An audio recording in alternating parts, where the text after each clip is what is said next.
Okay, YouTube, what's up? Video number 4, Nick Wallenberg here. Still going, baby. Right, so let's hop right in. One of the one of the side quests I had in mind when I started this channel is I want to improve my ability to speak publicly, and I want to improve my ability to explain concepts clearly and succinctly. You could lump that in with public speaking, but that's a specific thing that I would like to do better because I do feel like I have things of value to share. I've been through a lot, and I've been through a lot of mental awakenings, and I hope that I'll be able to explain things to people. But of course, there's going to be some growing pains along the way. I don't think I'm up to snuff on this skill yet, and the only way I know forward is to grind it out here in the low digits of my 100 video series. So if you're here, sorry, this is some growing pains, but we're going to dig right in. I'm going to try and explain to you a concept that I think about a lot and that I use to relate and to remind myself of things. The concept I want to talk about is something I call blaming the controller.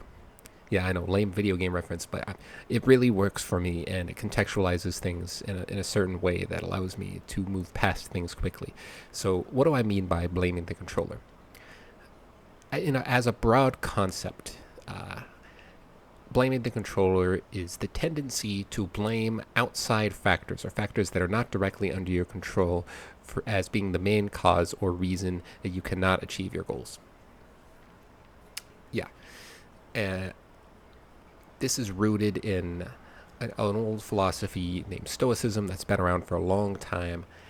If you, I'm not going to try and go down that whole rabbit hole, but if you're already that piques your interest, or if you want to research that more, yeah, Stoicism. You could just Google that and see what that's all about. It's super cool. But yeah, so let me lay out a base concept. So gamers here will understand these situations where usually it's some kind of competitive game, and you're playing, and maybe your controller has a sticky button, a sticky shoulder button, or you swore you pushed that button, but it didn't come out. Must have been the controller, must have been the game. Yeah, same thing. And you lose, and all of your frustration comes out at once, and you start laying into your controller. Like, man, if only I had, this controller was good, I would have won that match. And the first thing I want to say about that is, one, that's perfectly natural. So if you're doing this, that's fine. It's a completely natural reaction to that sort of thing. And it's actually uh, the way your brain. It's actually pretty geniusly designed that way by your brain. Now, in the last video, I kind of went into how your brain is like a caloric monster. It takes up a lot of caloric energy throughout the day. It takes a lot of energy to think. It takes a lot of energy to go. It takes a lot of energy to learn. And so when you're playing a game, your brain's already engaged in doing work. And so when you lose, we all kind of have it in the back of our mind that one of the best ways to improve might be to watch a replay and think about what you did wrong and how you can improve that. We all kind of have that as like a baseline. Yeah, of course, that's a way you can improve. But that's calorically expensive. That's a lot of work. You got to go to the replay menu. You got to watch the replay. You got to accept that you lost. And so this is a very calorically expensive way to get better, but unfortunately it is one of the most efficient ways to get better as well. But your brain doesn't care about that. Your brain just wants to save as much energy as possible. Your brain wants to run your body with the least amount of energy expenditure possible. So of course it's going to offer you this explanation that's just plausible enough for you to go, yeah, okay, that makes sense. It was the controller, it's not me, and it kills two birds. Oh, you see cat background. It kills two birds with one stone, because not only do you not have to go through and figure out how to be better, it prevents your ego from taking a hit right on the chin. It absolves the blame of the losing from you onto this inanimate object, the controller. It's a victimless crime. Nobody gets hurt, right? Yeah, not really, except the only one who's getting hurt is yourself. And so I think this is a really useful way to think not only about video game situations, but it translates really easily into real life situations. And for instance, I've been thinking about making a YouTube channel for years at this point. It's always been an idea. It checks a lot of boxes for me. But at the core of my decision not to do it until now has always been a flood of excuses.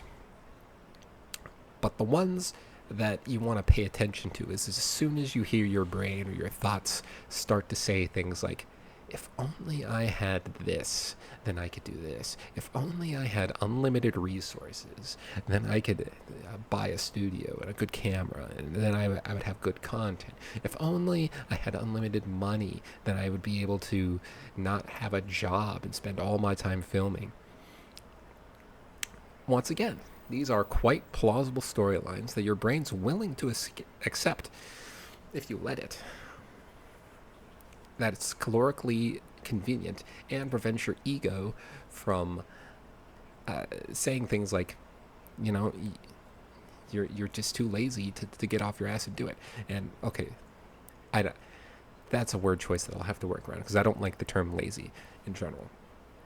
Because I do believe a lot of natural behaviors such as procrastination and lazy are similar to this, whereas they're protective measures that your body's trying to take to either run more efficiently or prevent you from feeling too much shame or guilt, which raise bad chemicals in your body and start inflammation. So of course your body has ways to safeguard against them, and all these excuses become extremely convenient in order to avoid bad things and stick with what you know, which is what your brain likes. It likes easy, nice, predictable situations, and it sometimes endeavors to keep you there for a very long time, as is my case.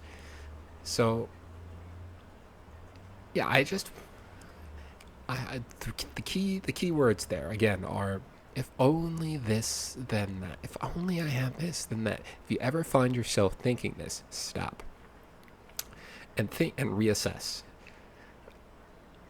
Basically, you need to think about all the resources you have at your disposal and think, have you truly exhausted every possible option under your control in order to get to the place you want to go? If you haven't, then you have some work to do. And yeah, I'm not gonna lie, it's not pleasant, it's not fun. There are hard things you have to do, and learning to accept and do those things is a skill within itself, but it's certainly possible, and the more you do it, the more it becomes the brain's default mode, and then that becomes energy efficient to think that way instead of the old way. That is like bare bones armchair neuroscience right there. The basics of rewiring your brain is to make a new thought pattern or a more productive way of thinking the default mode instead of the calorically expensive thing that you have to do that also makes you feel anxious. So, that's my spiel on blaming the controller. And yeah. That actually went quite a bit better than I thought. So, improvement, I guess. Let me know. Did I explain this well? Did you get value from it? Let me know what you think. I hope to get much better than this still. I know I still stumble around on words, and I jump from place to place, but today I kind of did a